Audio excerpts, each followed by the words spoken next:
In the beginning, if there was a beginning,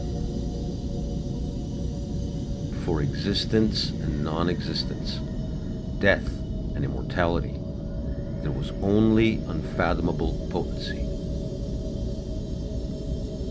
Due to desire, which is the first seed of mind, life, and impermanence, this universe arose like a dream in that undivided wholeness, which being one, became all this.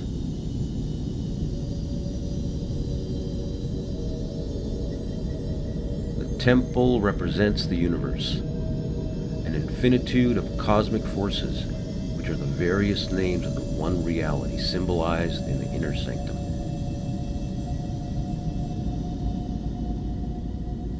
Wholeness governs what moves and what is at rest. The devas, gods and goddesses, are its expressions, and the various masks of the one reality. Devas are also found within, for all deities reside in the human heart, says the Rig Veda.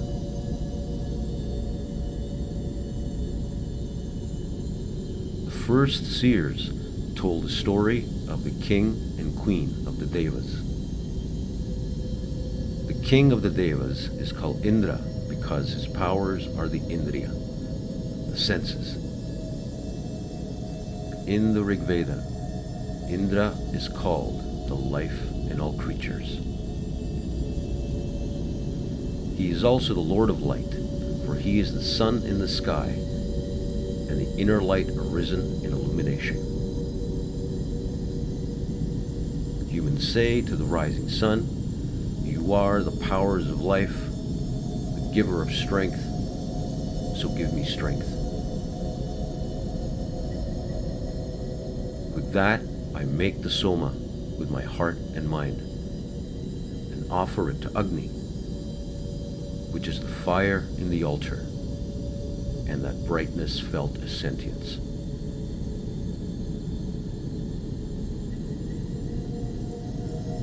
O Agni, deliver to all of life this Soma, you who are one mind.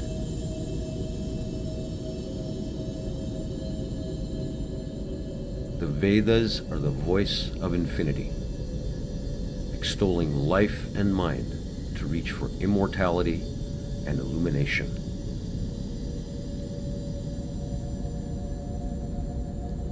Illumination is the goddess Vak, meaning voice.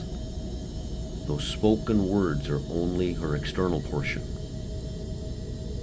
She is also the inner voice. She is all knowledge, spoken and unspoken. And her innermost portion is that knowledge which is beyond words and thought and is called illumination. Not just humans, but animals of all figures speak her.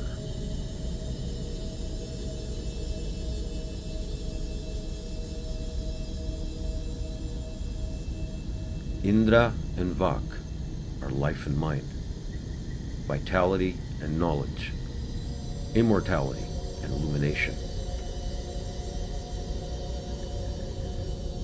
Soma is a nectar which gives liberating knowledge. Liberation is also called illumination because this involves seeing the immortal nature of self and world.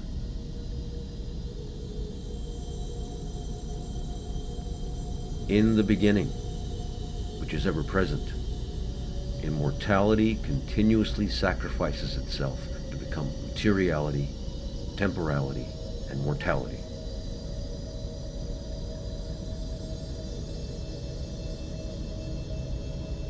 Devas, or divinities, are composed of divya, immortal light. For humans, the condition of materiality blocks out the primordial light. The human realm is called Mrityulok, the realm of death, and it is immortal light which the Vedic seers seek to identify with.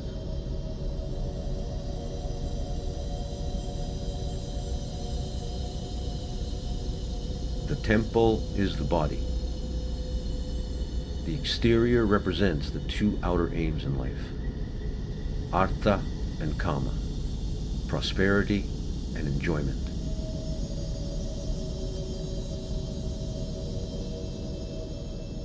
The interior and the inner sanctum represent the inner aims of dharma and moksha, ethical self-development and enlightenment.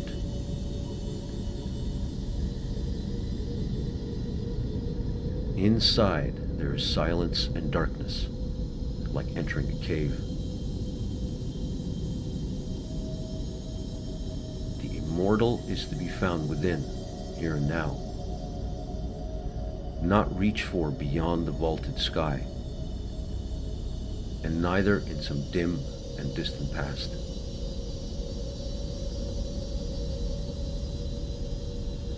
The devas churned the cosmic ocean, and from the depths emerged the nectar of immortality. For the gods, as the poets told, the nectar arose in a chalice.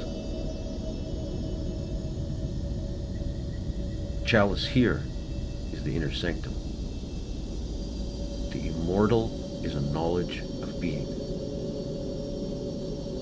of self.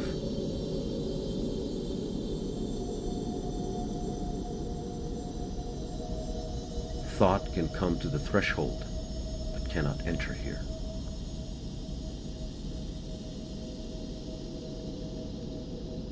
The Vedic poets sang, "We have drunk Soma, we have become immortal, we have gone to the light and found the gods."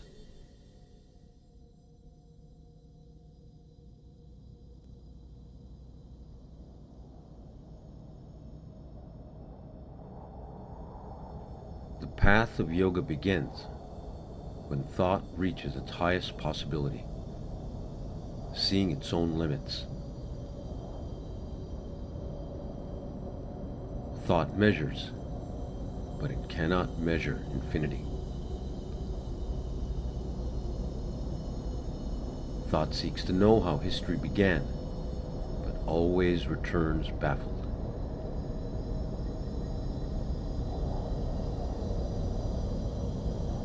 The seer of the Mundaka Upanishad said, "There are two kinds of self-knowledge,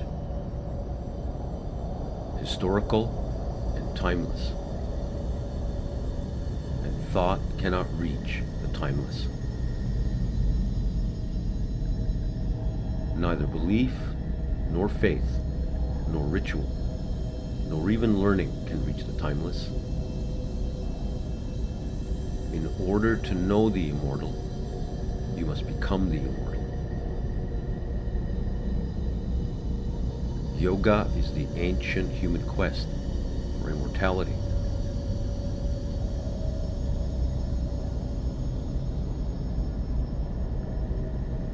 This journey to the self begins with an invocation from the great wilderness Upanishad. May the path be illuminated, which leads from impermanence to that which is, always, and so is called the truth, Sat. May the path be illuminated from materiality and temporality to luminosity, from death to immortality.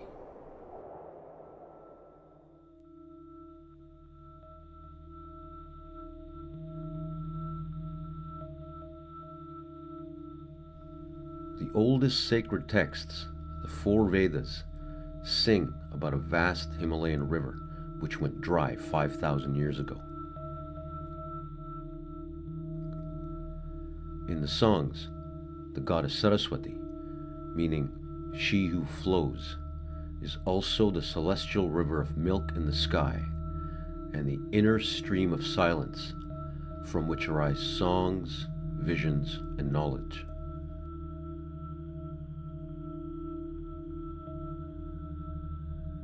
The first book, the Rig Veda, sings about the universe.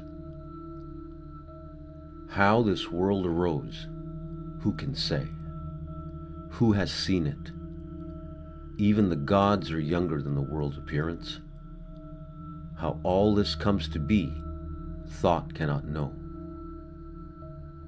The poets say, being one, it became all. Sages have seen within self as the light which is all. And knowers have said, I was the first being and the arisen sun. This knowledge is called neti neti, neither this nor that, beyond all description. Not by words, but only in silence could one contain it.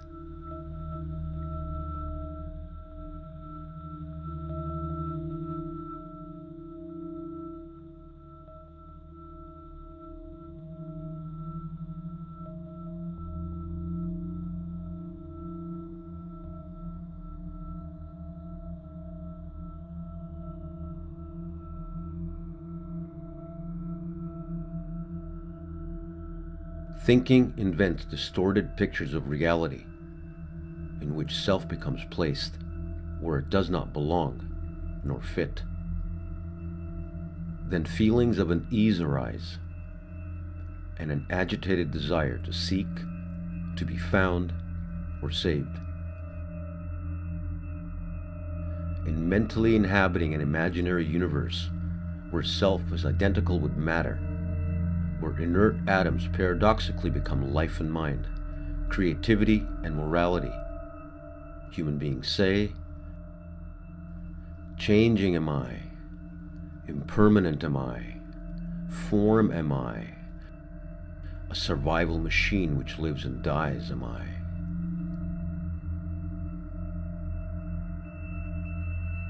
But the enlightened one says, form is impermanent, awareness am I. Form is impermanent, deathless am I. Form is impermanent, awakened in heart and mind am I.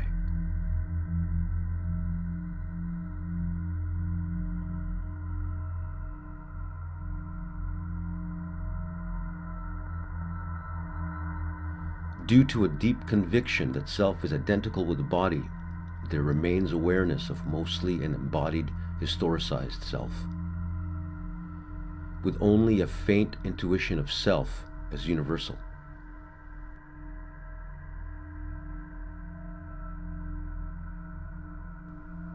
In this way, the incredible happens.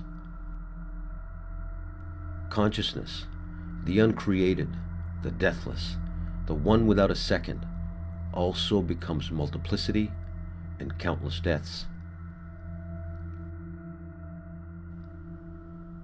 After reaching illumination under the Bodhi tree, Buddha said, "In this world become blind, I beat the drum of the deathless."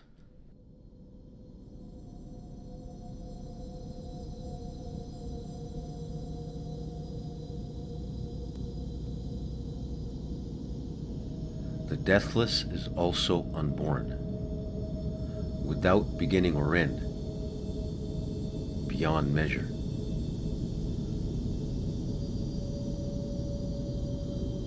In Sanskrit, knowledge through thought, analysis, measurement is called Vigyan. Knowledge of what is beyond measure is called Gyan and is the goal of yoga. The Upanishads say 3 things are beyond measure: self, awareness, and the totality. In Sanskrit, the perceiving self is called Atma. Jnana, or awareness, is that feeling of knowing, which is alive with creativity, morality, and freedom of choice. And the totality is called Brahma.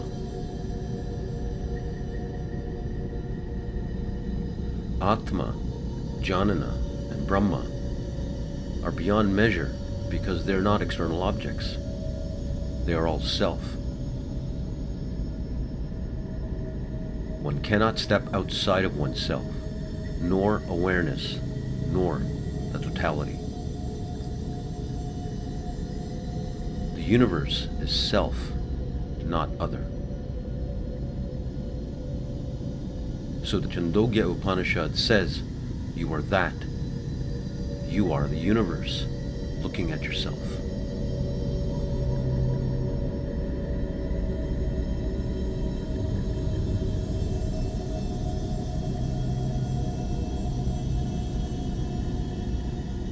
This is called non-duality. Self and world are not two. Mind and matter are not two. The observer and the observed are not two.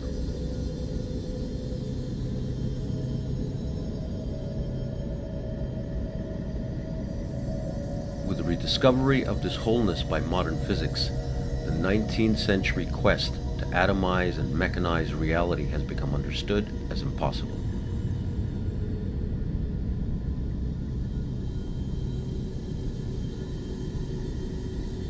Materialist view that the world is composed of multiple atoms separated in space and time has changed into an holistic view where atoms and subatomic particles are interconnected, entangled, non-local, and mysteriously dependent on the observer or consciousness.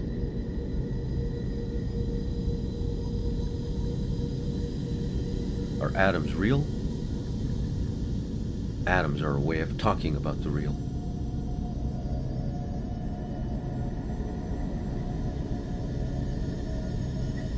This way of conceptualizing gives great powers, but it also blinds. David Bohm said that the continued use of the antiquated terms atom and particle sent the mind in entirely the wrong direction, away from wholeness which had been found.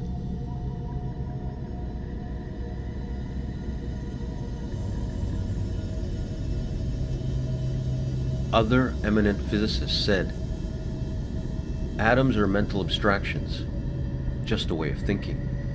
Reality isn't like that.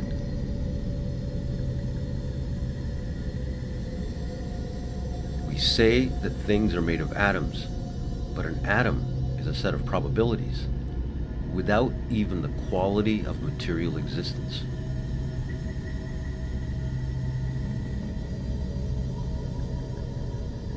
Everything we call real is made of things that cannot be regarded as real.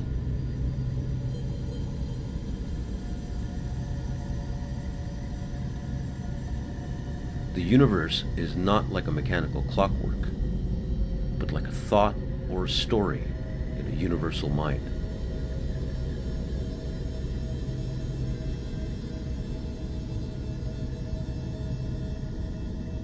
The stuff of the world is mind stuff.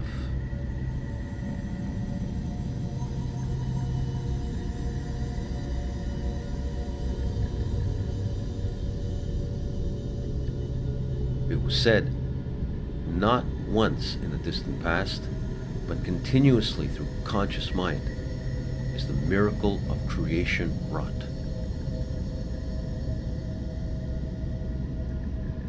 Not of atoms is the world made, but of mind's freedom and desire.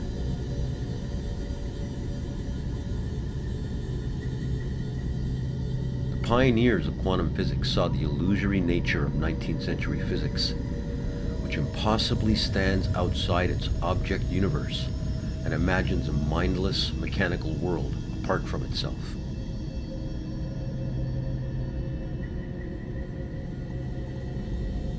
Modern physics brought consciousness to the forefront again by showing that perceived forms do not have intrinsic, objective reality, but arise dependently with perception and perceiver.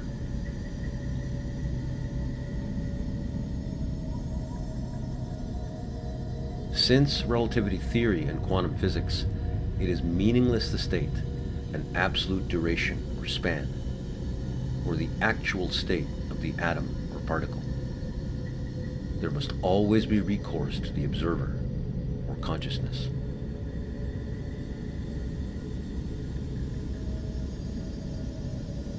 It has now been seen that an ultimate description of the universe, or reality, cannot leave off consciousness as secondary.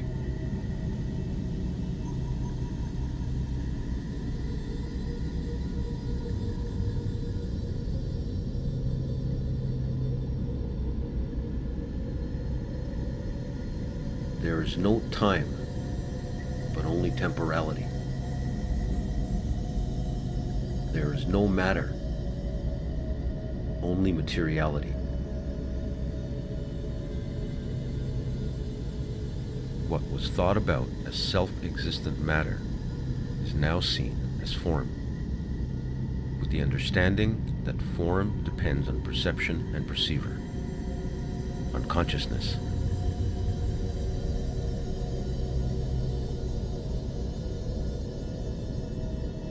Physicist Werner Heisenberg said that he learned from the mystic poet Tagore that there was an ancient culture still in existence that subscribes to a worldview very similar to the ideas in quantum physics.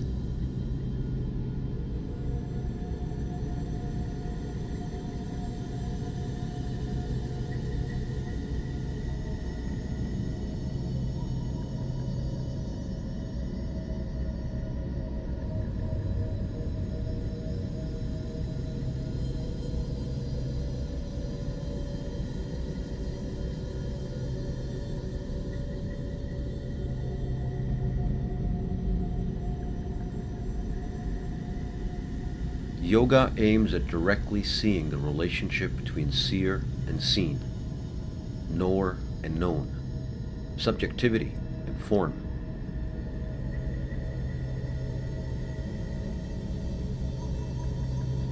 This direct seeing via meditation is startling to one unfamiliar with the teachings of yoga.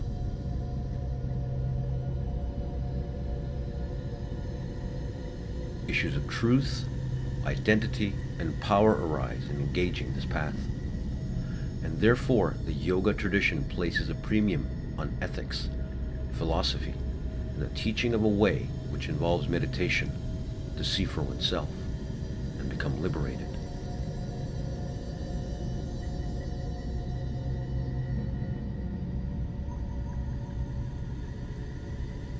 Until this understanding becomes common, yoga in the West will continue to be seen only for its health benefits.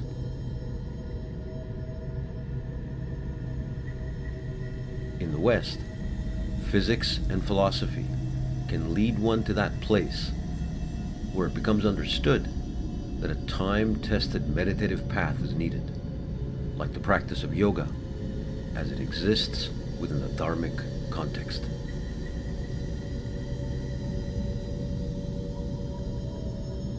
The recognition of wholeness by Western science stands to change the culture.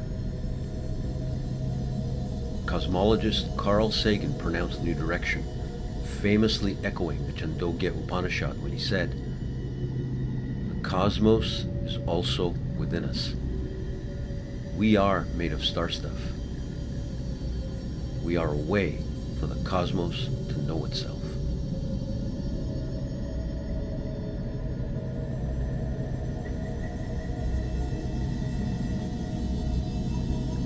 The cosmos is whole. It is both the knower and the known.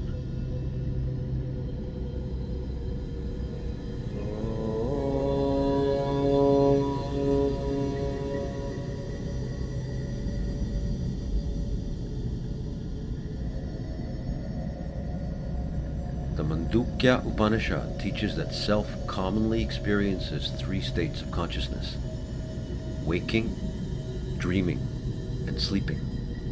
But there is also a fourth, where self is the one deathless consciousness. The three states of waking, dreaming, and sleeping are symbolized as the three syllables of Om. And the fourth is the silence from which it arises and into which it dissolves. Om symbolizes the emanation of the world from an immeasurable creative potency. Seeing this, a thinker said, "The finite emerges from the infinite, lives and dies. But a seer said, the finite is the infinite, limiting itself. That's why, within what lives and dies, the immortal is found.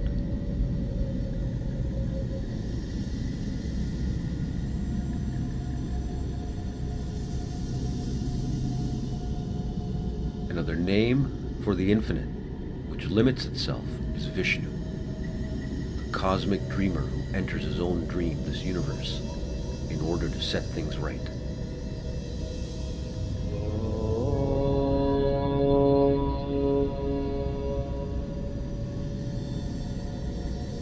Vishnu's avatar is Prince Ram in the epic Ramayana, which is a story about healing a world fallen into chaos, where Ram battles against the corrupt use of power.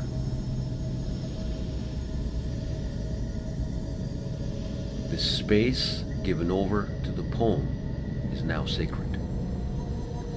A pilgrimage here recalls its lessons. The Ramayana tells a story of a great, learned being. Though he could have seen himself as a flowering of life meant for the benefit of all life, Ravan chose instead to see his learning as unmatchable achievements of a great man who could, if he wanted, conquer the world.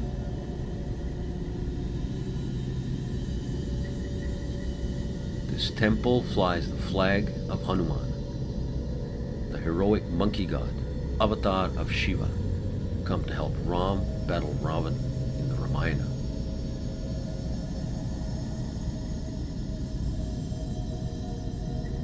Because Hanuman was an ape man, all apes and monkeys are sacred. Because the goddess of knowledge is seated on a swan, and the god of war on a peacock, all birds are sacred. Because Ganesha's head is of an elephant, and his mount a rat, all creatures big and small are sacred.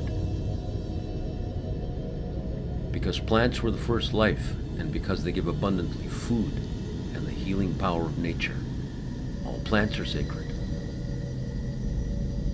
And because Hanuman found the herb which gives immortality, Hanuman means all is sacred.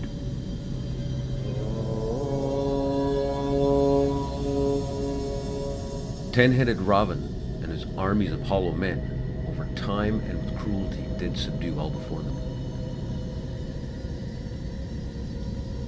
The 10 heads are the powers of intellection, abstraction, analysis, division, quantification, mathematization, mechanization, objectification, consumption, and exploitation.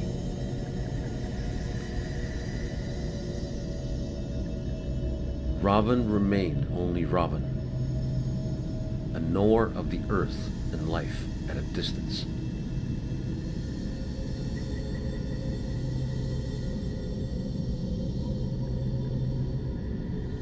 Science, which means knowledge, in Ravan's hands became half knowledge, only knowledge via objectification, which clouds moral awareness.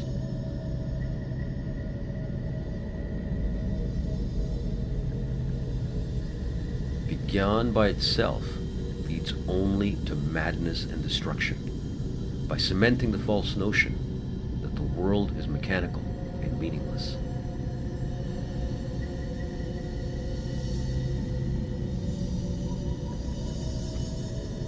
Ravan never did come to know himself. He never found out what life is, despite his studying life by his half method of ripping it apart and examining the pieces.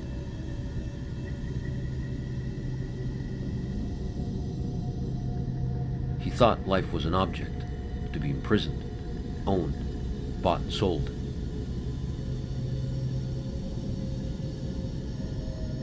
For these reasons, Ravan was said to have become evil itself. The earth cried out to the cosmic dreamer that the spirited men and women, having gone mad, were imprisoning life and setting her on fire.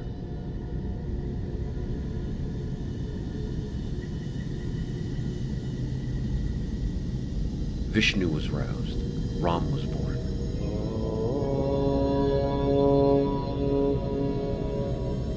A war was fought. Ravan unleashed his vast armies made of meaningless atoms and purposeless forces. Ram led an army of ape-men, bears, eagles, and snakes. Flowers, rivers, mountains, and the ocean. The battles raged on until finally the machine was breached. Hanuman was there.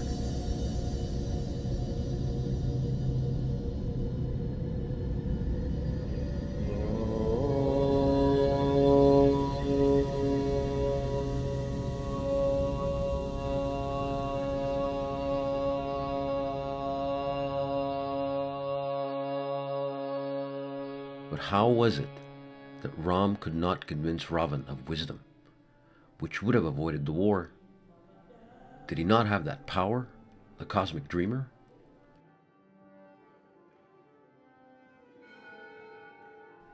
In this and in every world, it is only self-effort which gives results, said Ram's guru, the seer Vashisht. There is no power greater than the freedom to choose one action over another.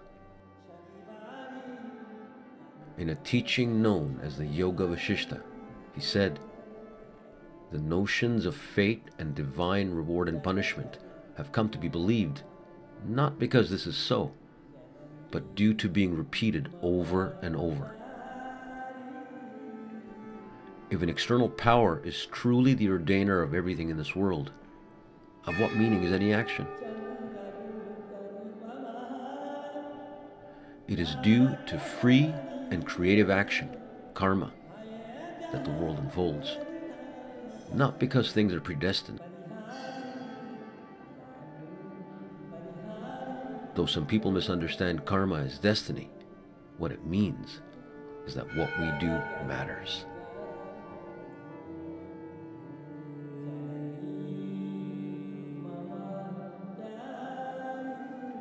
To see the gods requires the vision of a seer. What's seen depends on the viewer, and this changes moving into the deep. The ritual arts are the sacred arts because they are for this transformation. Of all the arts, the ritual arts were the first and are the most sublime. They exist within a worldview where a form of transformation called wholeness is explicitly sought.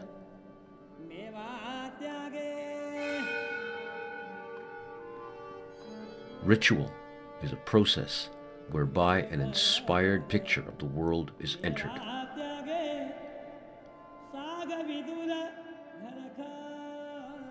Ritual joins the finite to the infinite, joins the mortal human being to eternal cosmic rhythms, saying, "This is you. You are the temple where divinity lives. In you is immortality and illumination."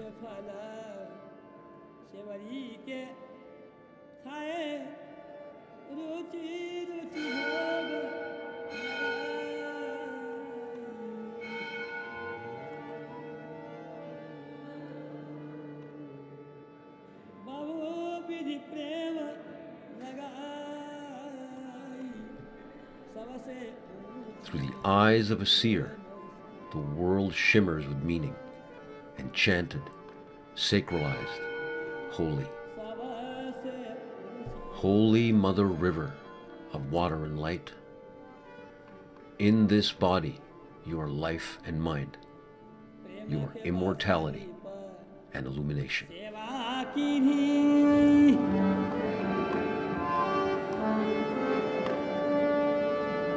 प्रेम के बसली सेवा कीनी आप बने हरिनाई।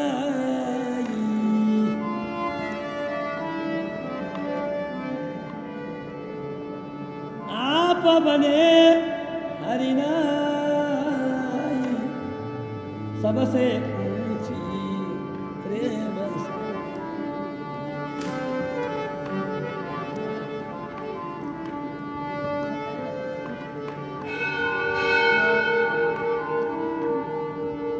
राजसुजा गई युधिष्ठिर की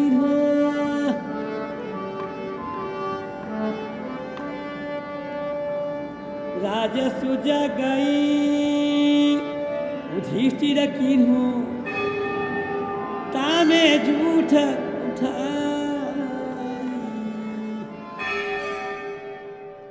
Of the two types of knowledge, Gyan or Gnosis is the vision obtained by the seer. Vigyan or diagnosis is knowledge through analysis, by breaking the whole into parts. This is the method of science, while that is called yoga, whereby these mind-made divisions are transcended.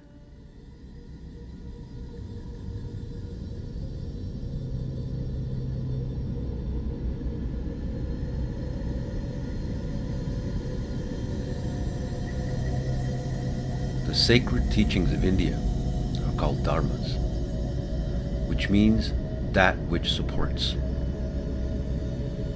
These teachings on how things are and the way of life prescribed, which includes yoga, support what the Rig Veda calls ritam, which is the eternal way of things, the cosmic order visible to the senses, discerned through reason, and directly known with moral awareness.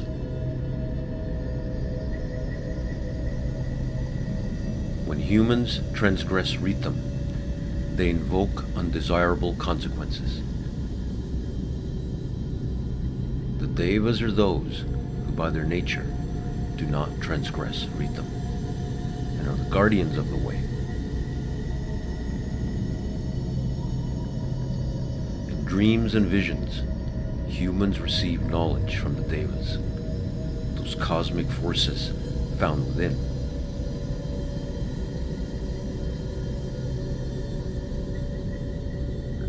Just as a dream is really the dreamer, the vision is the seer. Who is Indra? Asks the Rig Veda. Who is it that we appeal to? The Upanishads would later say, this is you.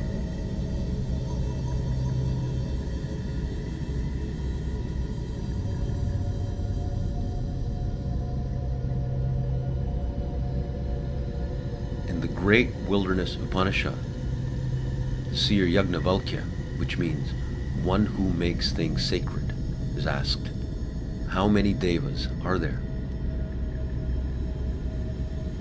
There are rain and wind devas, tree, river, and mountain devas, devas that give knowledge, and countless more. A deva is the power inherent in a form. The power of a form has a life of its own. It's not just a blind mechanical force. Devas are the numinous powers of life and mind, inherent in all forms, sentient and insentient, tangible and intangible.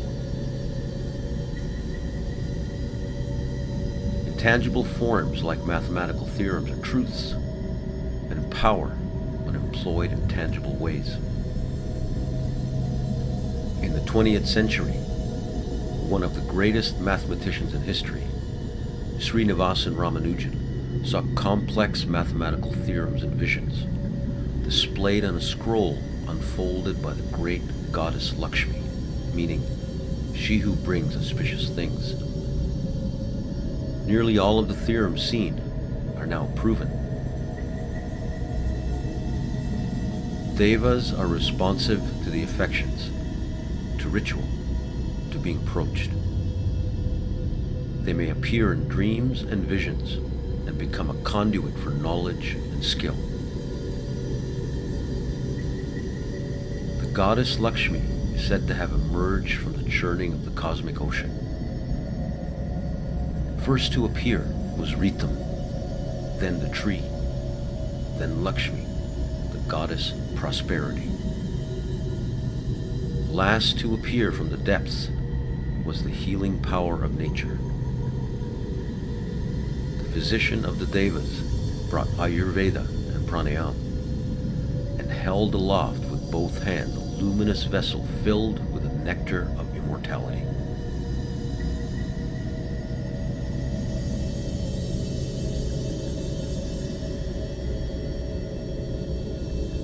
Then the one who makes things sacred spoke. People want to know about the Devas because they desire their power, the power of nature. But there is a deeper knowledge that they convey.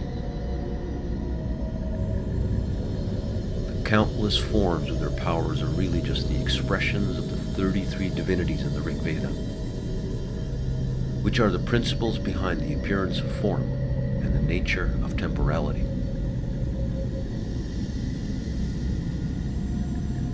An understanding of form must include its interdependence with perception and perceiver. Form is empty of self-existence. Form is empty of intrinsic reality. The universe of diverse forms necessitates perception and perceiver. Perception is the mind-body, and the perceiver of form is self. These are called moon and sun.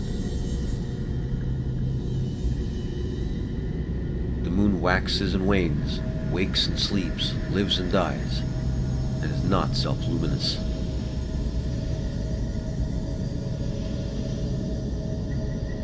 The sun is the self, constant and self-luminous.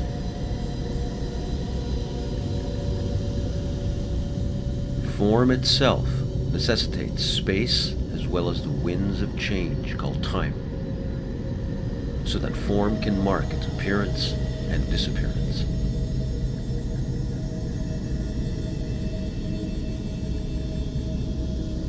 All forms arise and dissolve, continually transforming between birth and death. Within material form, there is a principle of transformation. This is called fire.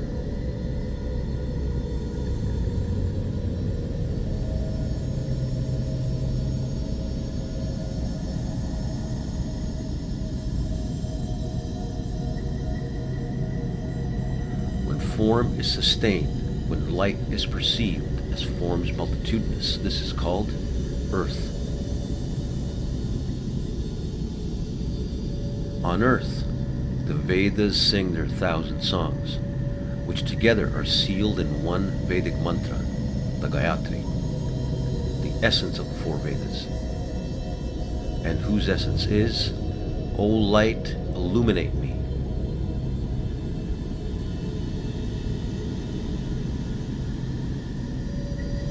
Moon and sun with countless stars are seen in the sky. The infinite sky is the vast stillness of the one consciousness.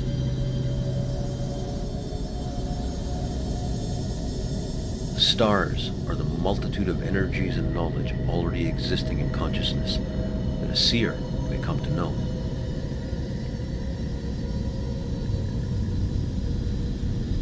The stars are the Devas, the shining ones.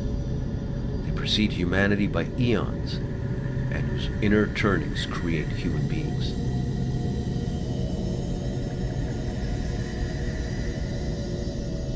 Life descended from the stars seen in the infinite sky, who still watch over it.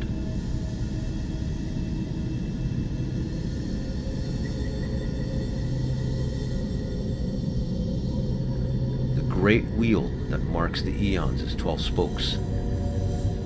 These are the 12 months of the year, and the 12 divisions of the sky, the zodiac. This is not mechanical time, existing apart from consciousness, because such a thing does not exist. This wheel is not turned by any wind. Rhythm, the great law of non-harming, moves in an infinite circle, where everywhere is the center. We are propelled from within by our deepest desires in rhythm's cyclic time, where history always repeats itself within recurring cycles of creation and destruction.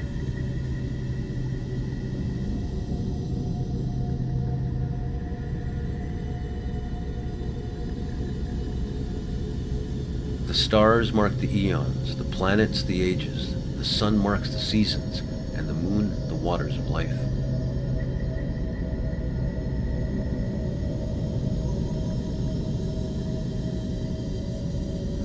Countless bodies live and die, but since form never had intrinsic reality, was never self-existent, the wise know death as the extinction of something which does not end desire.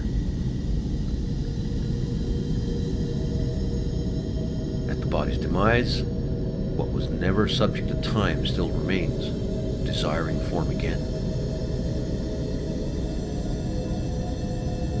Then Yajnavalkya said, "The deepest desire of life is immortality, and for mind, illumination."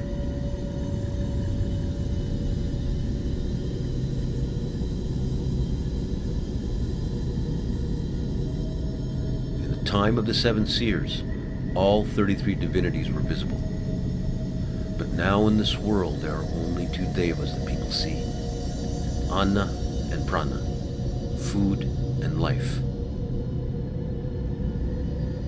One who eats food without feeding others diminishes life. All beings seek food, but life is its own food and is the one deva in this world. Reverence for life is the only worship.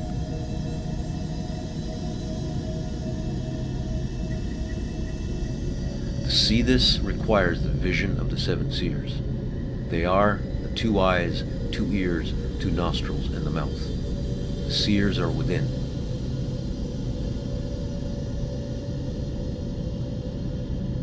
The one deva, prana, is the cosmic principle of life. It is immanent as the ebb and flow of breath, and the subtle rhythms in body, mind, and even the inherent flux in inorganic matter.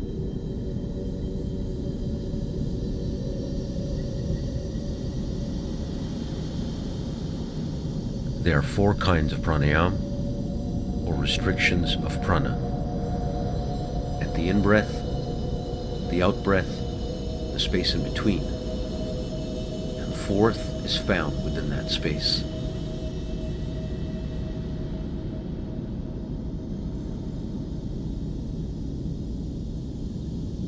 With your mind, enter that space and find within it another flow and the silence within it.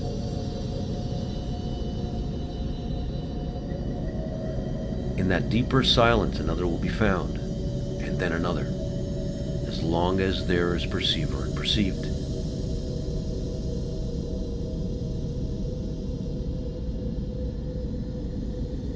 In a comfortable position, focus your attention and enter one silence after another.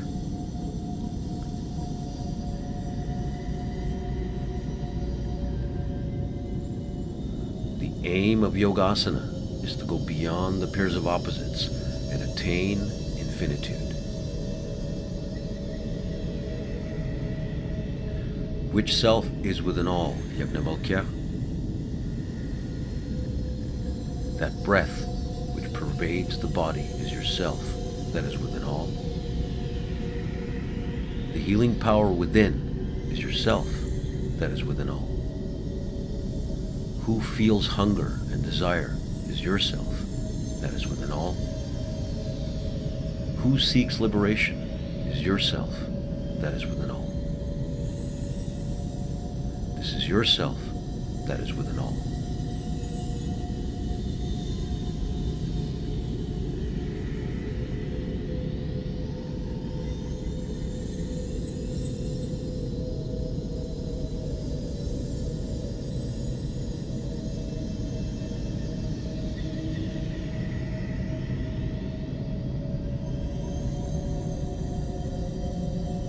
self was limitless in the beginning. It knew itself only as, I am limitless. Therefore, it became all. And whoever among the Devas had this enlightenment also became that. It is the same with the seers, the same with ordinary people. And to this day, if one knows in a like manner the self as I am limitless, one becomes all. Even the Devas cannot prevent this, for one has become their very self. One who worships a deity thinking I am one and it is another does not know.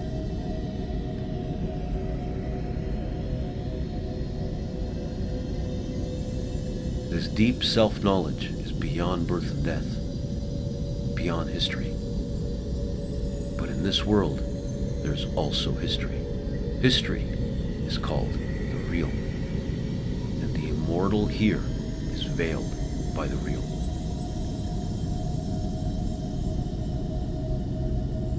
The seers of old lived their lives knowing the essential. How far back does this knowledge go? Who first said, this life that I am is the same as that in all beings? Was it wholeness, immanent in all?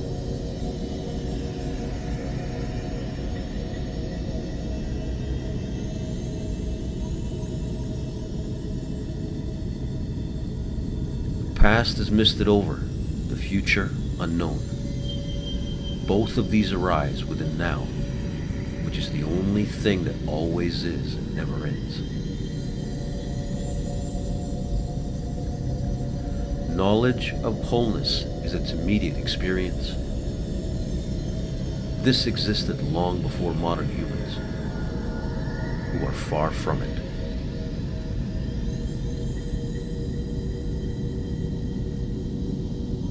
Art makes meaning. Sometimes it sacralizes.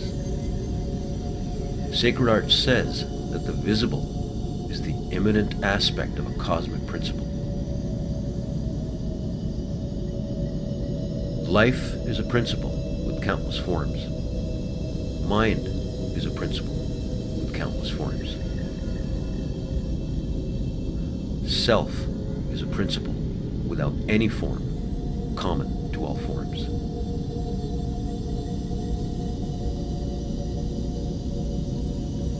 History does not go back to the first cause of mechanical time, both being imaginary. History begins with interdependence.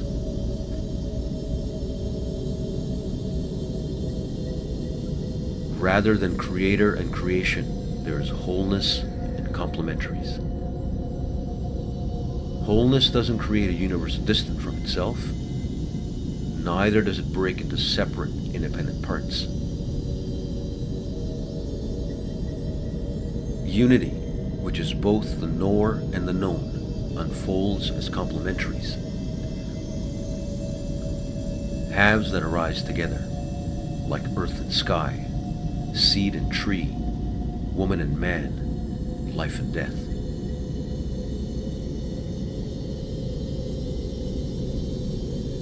There are trines like space-time matter, past, present, future, and perceiver, perception, perceived, and countless wholes comprising all numbers till infinity.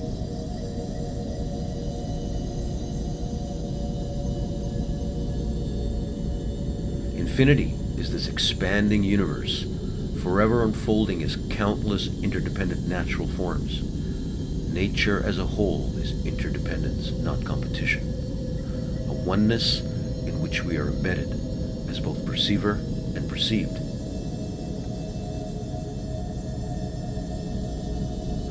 All these forms have inherent powers, yet no intrinsic reality apart from awareness. Is the world one or multiplicity? Which is the real?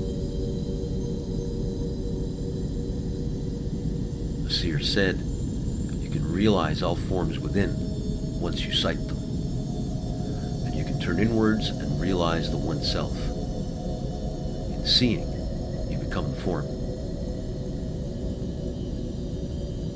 Self-awareness and awareness of the world, due to concentration, changes in form. The trinity of perceiver, perception, perceived collapses. Knower and known become one. If concentration sees nature, one may acquire allies and medicines, said the shaman.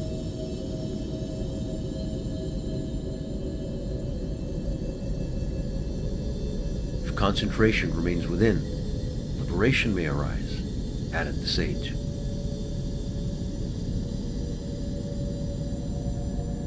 The limitless can never be known as a perceived form, which is limited in space and time.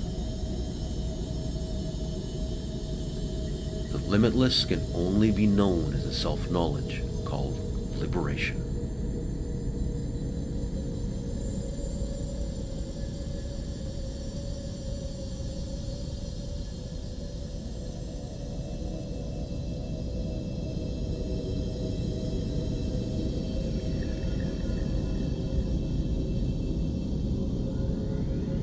In his first teaching, Buddha said, "The Dharma I have realized is deep, difficult to see, beyond mere reasoning, and in this era of deep materiality, it will be very difficult to teach. But for those with only a little dust in the eyes, he pronounced a solemn utterance. Open are the doors to the deathless. Let those who have ears listen."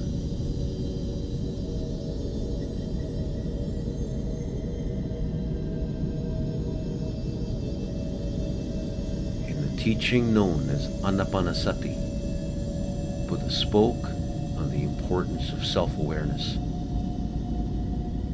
He said, keep awareness on the breath, Ana, and the more subtle flows, prana. Do not let awareness wander, but concentrate it. When the breath is long, know that the breath is long.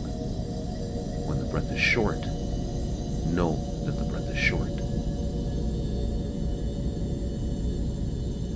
Keep awareness on Ana and prana, whether sitting, standing, walking, or lying down.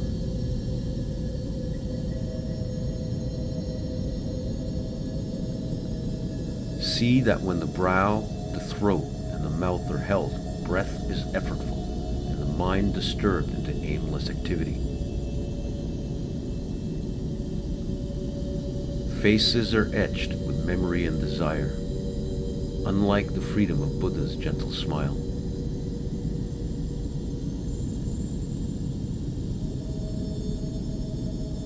The breath flows into two chambers, but prana flows everywhere, cooling the body burning with mind's fire.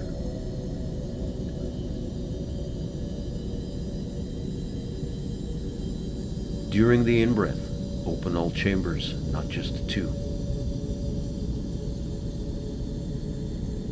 Breathe without creating even a single binding in the body, and without any effort in the mind.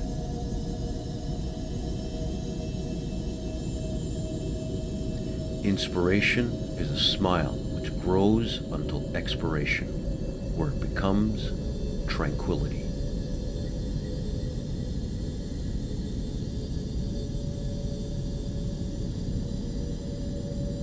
The body, woven with light, enlivened with breath, even in pain or shame, or in the last days, remains the way to freedom.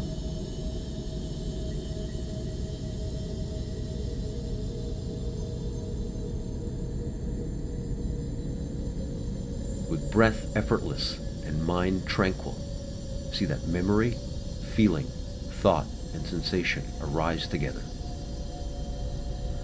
Of the four, follow sensation.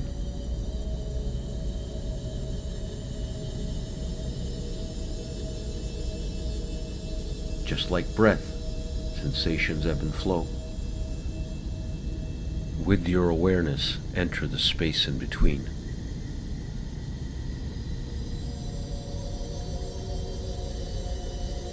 Pass through that state where it is seen that space, in which forms arise and fall, is infinite.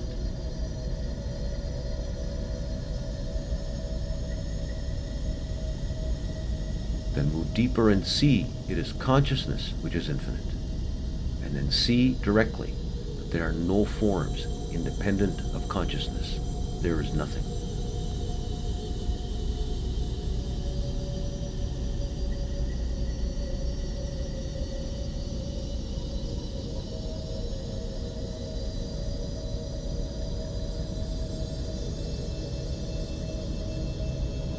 Finally, see that consciousness is not a thing, but your own subjectivity.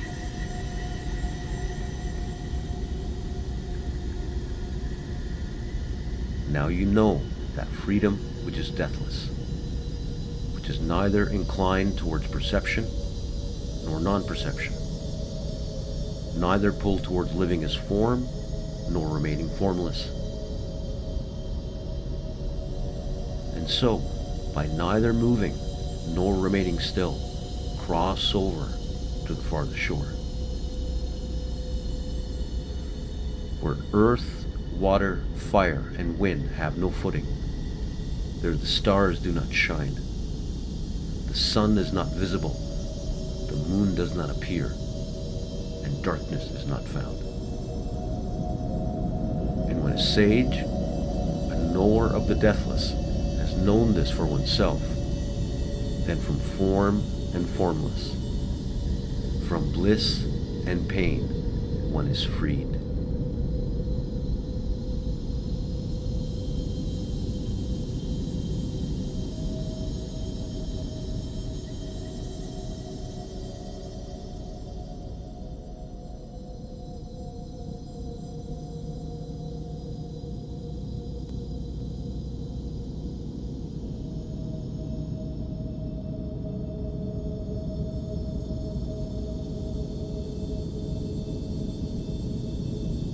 The goddess Prajnaparamita is the wisdom of the farther shore. Here, she is the divinity Parvati, meaning she who is the mountains and the rivers.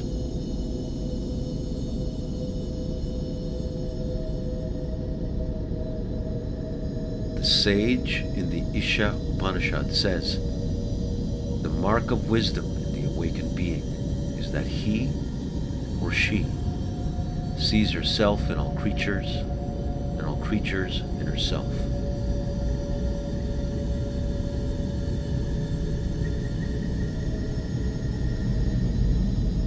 The songs of the stars, the song of the earth, all of nature emanates as an Om in the infinite silence. All the devas sing Om, which in the realm of light means, may it be.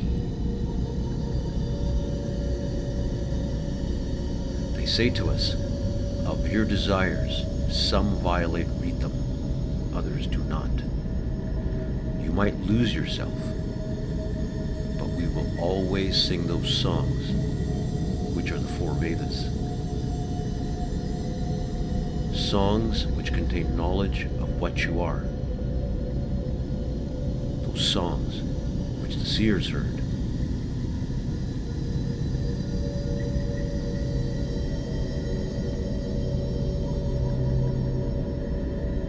The farther shore, also called the death of death, can be experienced in meditation. Arisen mental imagery can be described, but the negation of materiality, temporality, and mortality can only be an experiential knowledge. But all will see in death, which is the inevitable crossing over, where wisdom will finally, even if just briefly, be seen.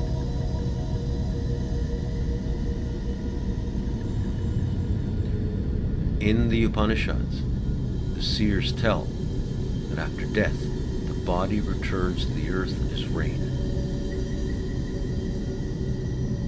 the self meets a great white light who says, I am the moon, Soma. Who are you, and why do you come here? If you answer with your name, history, saying, I have become all alone, I come looking for those I have lost, you will see your ancestors, and then the wheel of time will begin moving again. But if instead you say to the moon, I have drunk Soma, prepared by the mind of a seer, I am you, a golden light will appear and speak.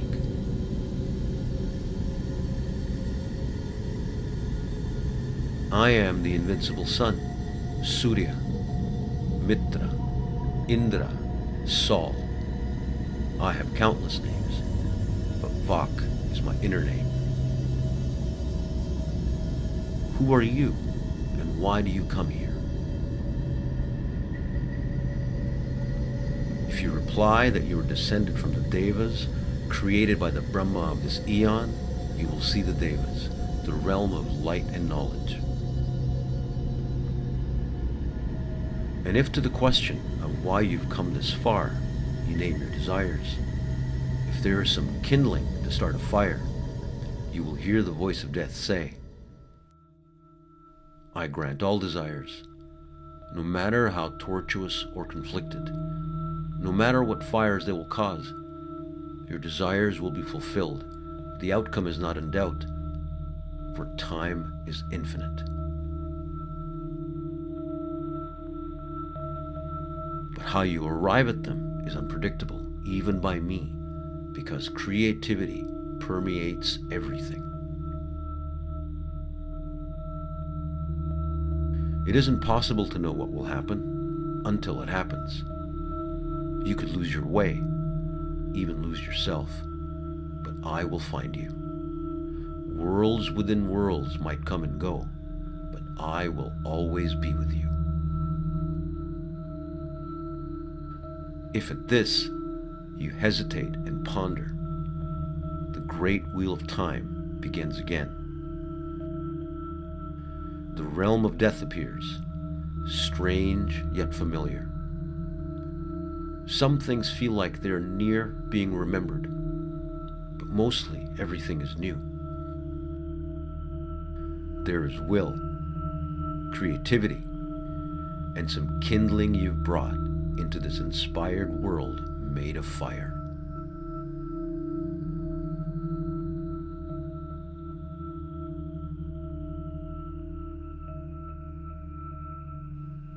But if you have seen, then say to the earth, the stars, moon and sun, I am you.